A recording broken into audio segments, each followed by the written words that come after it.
I'm fucking stressed again because a few months ago I got a letter from HMRC saying that I owed, I think it was just under £500 in tax, and it's from a few years ago, and I went on my online account with HMRC and it said that there was nothing to pay, it was all up to date. I then contacted a tax professional to look at my bank statements, my pay slips, everything like that, and get them to give me the okay, I'm not in the wrong, because when I contacted HMRC, they were basically using them like, well, if that's what it says, that's what you've got to pay. And I wanted to dispute it. So I got all of that documents, put together a tax professional to say, you do not owe this money. Sent it off to HMRC. They said they would review it. And today I've been contacted by a debt collection agency. Love that for me. What do I do from here? Because the debt collection agency will not deal with my complaint. They've said, well, they gave us the debt, we have to collect. It's nothing to do with HMRC anymore. So HMRC haven't processed my complaint. The HMRC are, in my opinion, another wolf in sheep's clothing. Anyway, can now take money let's keep directly watching. from your bank account, and you can't stop it. Yes, it's real, and it all started quietly in the 2014 to 2015 UK budget. Under a policy introduced back then, HMRC was given the power to directly recover unpaid taxes from your bank account without going to court. Here's how it works. If HMRC believes you owe at least £1,000 in tax or tax credits, and you have at least £5,000 across your accounts, they can now take the excess directly. No need to apply for a court order, no need for your consent. Before, this kind of action required going through a judge. Now they can bypass all that. What's more, HMRC is also seeking access to more data from banks to track down unpaid taxes faster. This law was paused during the pandemic, but it's back in action, and it's already recovered hundreds of millions. The goal? Target serious tax evasion. But experts warn there's a risk of errors. If HMRC makes a mistake, it could cost you time, stress and money to fix. While some say it's fair, others see it as a huge invasion of privacy.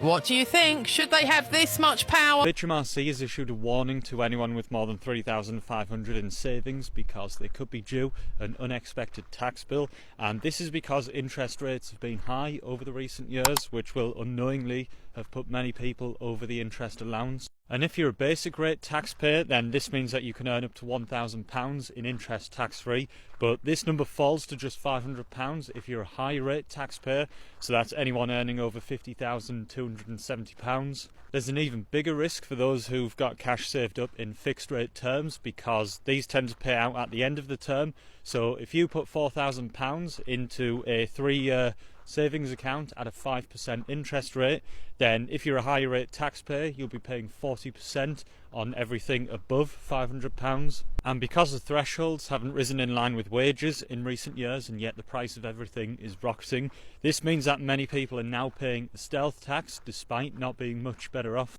But you can actually get around the limited interest allowance by putting money into a cash ISA, and this means that any interest is tax-free, and the ISA allowance is £20,000 every tax year, and the rule here is to use it or lose it. I just filed my taxes. Have I saved any money to pay my taxes? No, I haven't. So now I'm gonna be wiped clean out. Oh, everything I have is about to be gone. Is about to be to the tax man. When will I learn? Like, at what age will I start saving to my taxes? Because I'm 28 years old, and every year it's the same thing, and every year you'd think I'd learn, but no. My bill isn't even that bad, but I just don't plan ahead. I forget that, oh, the money that I earn, I've got to pay taxes on that. I have to pay the tax man. So I'm truly praying for anyone that is like me and doesn't want to pay HMRC. HMRC, I'm going to pay you. But I'm stressed. When I got that bill through, I finished my taxes last night at like 2 a.m. And now it's going to financially cripple me. So I'm praying for any of you self-employed girlies out there that are like me and you don't save. When will I start being an adult and start saving for these things? I don't know. Okay, right, I'm just going to make a little vent about HMRC and dealing with them. What a nightmare. So this has happened over the last couple of weeks. I've had loads of dealings in the past, which I made videos for, sending me to wrong buildings. It's on Google anyway, there's loads and loads and loads of mistakes they've made. But this is just a couple of things that have happened over the last couple of weeks. So I got a phone call last week. I got a couple of phone calls last week. One was to say that I owe some VAT. I said, well, I don't. There's a mistake there. All my VAT is always paid in full and on time. So there's definitely a mistake there somewhere. She said, well, yeah, there might be, Mr. Hyam. We know you're dyslexic. We've got it on file. So maybe you've put the numbers in the wrong column or got the numbers jumbled up. I said, I'm dyslexic. I'm not stupid. I said, if I had a shortcut of a VAT payment for $5,000, I'd know about it. And I said, what period is it for? She went, April. I said, can you remember doing it? I went, yeah, I remember paying it. I said, no, this is back in 2014. 10 years ago. 10 years it's took them to ring me up about a payment that they think's missing. And I said, and I just laughed, absolutely cracked up laughing. And she said, oh, we did send you a letter last year. I said, yeah. I said, I remember sending you a letter back saying I haven't got a clue what you're on about. So it's took you a year to respond to a letter that you sent me. And it's took you 9 years to chase this payment up. I said, you're absolute, this is ridiculous. And it's for a company that I don't even run anymore. It's just crackers. So she said, well, I'll go back and look into it for you. I said, yeah, it's probably a good idea, isn't it? So I got another phone call last week as well. Missed it, and I've always said it, because I'm in and out of meetings, I go and view people's houses, so obviously I can't answer the phone when I'm doing viewings on houses, because I do removal. So if you want a price for moving, I've got to pop out, see you, have a quick look round, and the last thing I'm going to be doing is answering a HMRC phone call in the middle of that home visit. So I've always said, just give me 10 minutes and try me again, because you cannot get back through to them on the phone. To date, I have never, ever got through to HMRC on the phone. If you Google it, it shows you statistics about how many calls don't get answered and stuff like that. So anyway, this guy left me a message, lovely bloke, I think he was called David. He says, you owe us some money, just chasing some money. You need to pay it by the end of the month and get in touch by the end of the, not the end of the month, sorry, by the end of the week. That was Thursday, so he gave me a day to ring them back up to sort this missed payment out, apparently. No missed payments, everything's done. Don't understand it. So we're still trying to find out what that is. So I rung back, which I took a screenshot of. I was on hold for half an hour, 45 minutes, I can't remember. And just got cut off again. So I've sent a screenshot, emailed it over to HMRC, so they know I've tried to get back in touch with them. And yesterday I got a letter. Dear Mr. Hyam, you owe somebody on some self-assessment, not what period, how much is missing, when for, and the amount. Nothing. Got a letter just to say, you owe us money, you need to pay us by the end of the month. That was it. And it's absolutely mad. I know I don't owe anything. I am really, really on top with everything. It's just mad. So I've just sent them a letter back saying, I really don't know what you're on about. Give me a call, let's arrange a meeting. They hate arranging meetings. With me being dyslexic, and then I always ask for extra support as well. So if anybody else is dyslexic or struggles with HMRC, don't be scared of them. Just ask for extra support and have a meeting. Let's have a meeting. I've had loads of face-to-face meetings with them before. They've got a place, I'm sure they'll have a place local to you-ish. So if you do need help, don't be scared. Ask for help. They hate it. Absolutely hate it. There's some people, or I'm sure HMRC don't chase that much. Probably smaller businesses maybe, but I think if you're a medium-sized business, it's really easy for them to just chase you and target you. There's people that will never, ever, ever get targeted because it's too hard, especially people that move around a lot, if you know what I'm saying. But I think these pretty well-established businesses, they target them. I'm near on positive here. These people will just not bother with.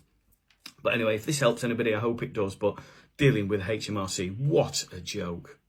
I get home from work to a letter from the HMRC saying, you have underpaid tax. I'm employed. What do you think I look at on my wage slip?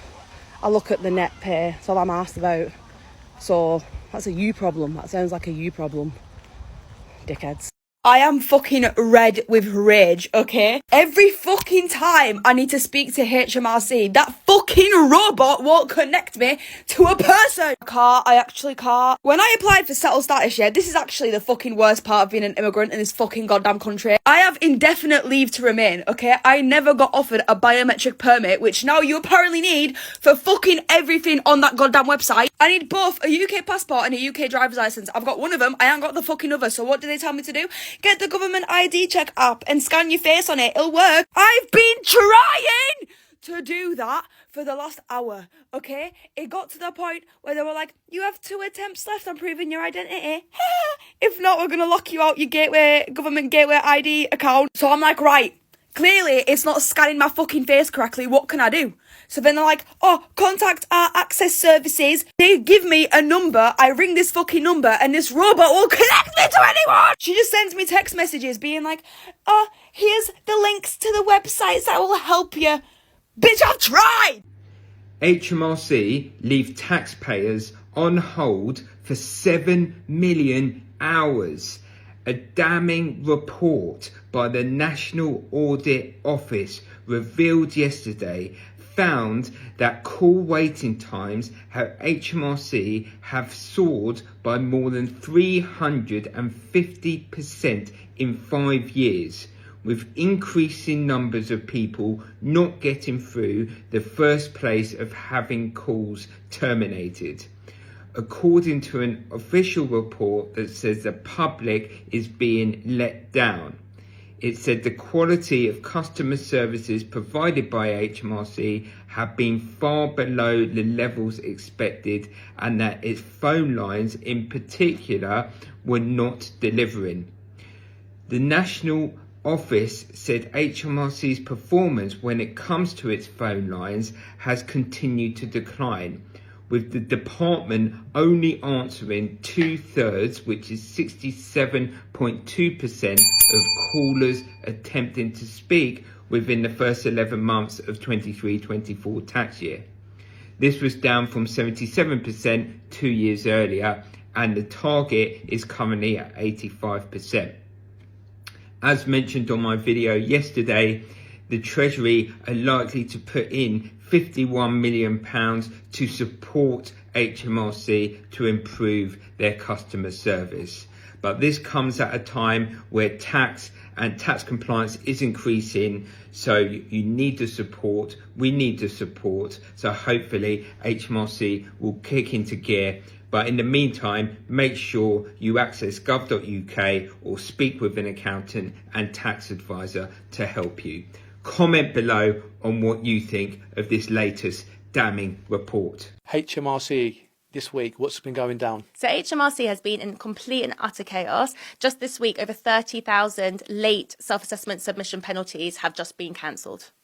So why did they cancel the penalties? To be honest, I think they were just overwhelmed. I think that the hours on customer service helplines was too long, and I think HMRC just thought, you know what, let's just draw the line here and then let's just deal with the next problem.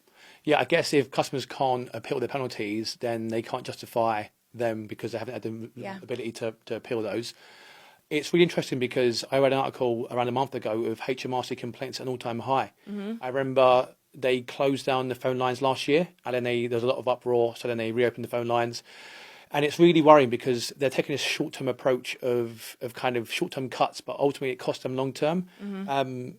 Yeah, I mean, they're in a mess. They are in a complete mess. And even with the students who at the moment have been the most hard hit, because about 16,000, I think it was, 16,000 students have been overpaying on their student loans, which is just not fair. And it was all because of HMRC blunders, essentially. Do not give HMRC a red flag to investigate you. Play safe.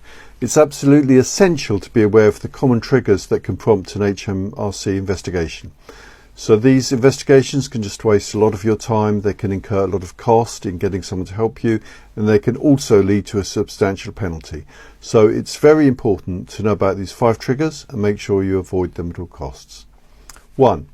Failure to include income on your self-assessment tax return. So the first thing HMRC looks for is if you have failed to include any sources of income on your tax return. This could include rental properties, foreign income, foreign gains, crypto gains, and many more types of income. 2. Undeclared bank accounts and investments. HMRC has access to vast amounts of information and can easily cross-check if you have undeclared bank accounts, even if they only have small amounts of interest. The same goes for foreign accounts and investment portfolios, and also crypto assets. 3. Overstated expenses for self-employed or property business. So if you're self-employed or have a property business, HMRC can compare the expenses you've claimed in one year against another year.